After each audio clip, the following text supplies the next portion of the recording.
গণ অভ্যুত্থানে কিন্তু এখনকার আদালত, এখনকার এই নির্বাচন এবং সরকার সবকিছুর বৈধতা যদি সংবিধানের দোহাই দেওয়া হয়, সংবিধান হিসেবে ইন্টারিম গভর্নমেন্ট হয় নাই, নির্বাচন হয় নাই, তারেক রহমানের সরকারও তৈরি হয় নাই। যদি পুরানো সংবিধানের কথা বলা হয় তাহলে ফ্যাসিস্ট হাসিনাকেই এখনকার প্রধানমন্ত্রী হিসেবে মেনে নিতে হবে। বর্তমান সরকার কি সেটা মেনে নিতে প্রস্তুত কিনা আমরা তার কাছে সেটা শুনতে চাই।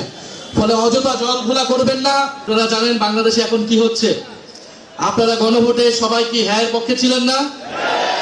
আমরা সবাই কিসের পক্ষে ছিলাম? আমরা হ্যাঁ এর পক্ষে ভোট দিয়ে গণভোটকে জয়যুক্ত করেছি। কিন্তু সেই গণভোটের গণরায়কে নিয়ে যাওয়া হচ্ছে আদালতে।